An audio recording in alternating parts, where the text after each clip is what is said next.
My name is Sahil Jingyani. I come from a background of economics and finance and work in data, including big data engineering. And now I'm with Team Liquid. I've been a long-term Liquid fan since all the way back in the Curse days. Steve is one of the owners that I really looked up to, and being able to actually work with them hand in hand and to be able to provide analytical support, it's like a once-in-a-lifetime chance. And it has been amazing so far. There are things that we could do better, of course, but that's why we're here to work as a team and to grow together. My name is Joshua Jatt-Leisman, and I'm the head coach of Team Liquid's League of Legends team. I am a huge traditional sports fan, and I've seen what analytics have done to transform major sports. I feel like the same type of evolution can happen through League of Legends. So much of it can be broken down numerically. Like, what is the value of a minion wave in Golden Experience? What is the value of a kill or an assist or a jungle camp? You can solve so many of these things through numbers, which is a really powerful debating tool, but it's also really powerful to know what the right choice is. We are working together with SAP to build out a new analytics platform for the team. SAP's work with the Dota team and the platform that they have built out, it is a wonderful starting point, and it has already shown great success. And we plan to bring a lot of that over to the League of Legends team. The resources that SAP provides are extremely valuable, especially when it comes to compute power and storage capacity. You need a lot of computing power to do a lot of the analysis that we want. SAP comes forward with a lot of this infrastructure already set up, so we don't have to manage it ourselves. And to be honest, that's not really the fun part of working with data. I think there's a big mix of where you can try and gather this information. I think looking at the top competitive teams, what they've been prioritizing lately, looking at even the middle of the pack or the bottom tier teams as they've been making a surge. A lot of times what's happening in solo queue is a precursor to what's going to happen next. A lot of people tend to dismiss solo queue, especially on the NA server.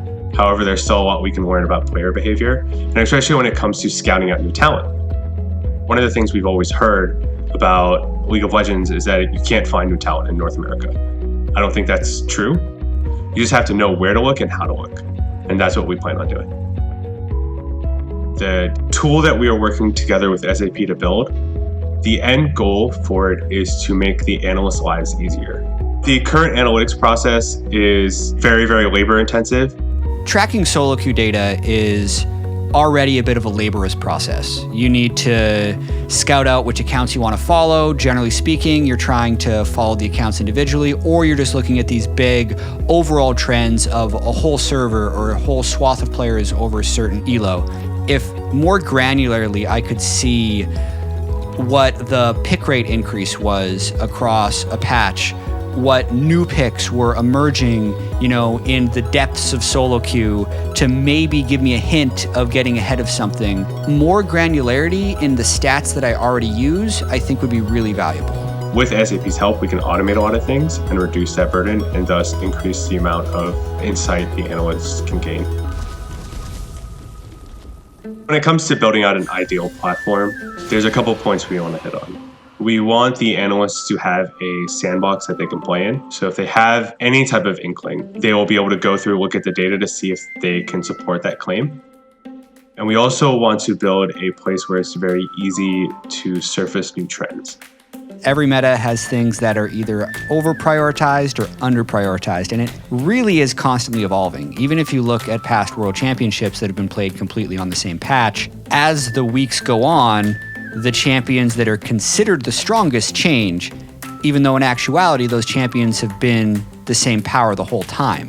With the amount of people playing League of Legends and with the amount of leagues going on, there are trends that always occur.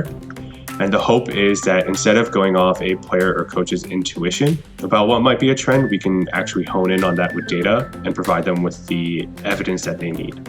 I think it's really important to be able to have data and numbers to back up an opinion that you're giving to a pro player, because you have to keep in mind they have gotten there in some part because of how right they have been in the past. And it's super important to build trust back and forth.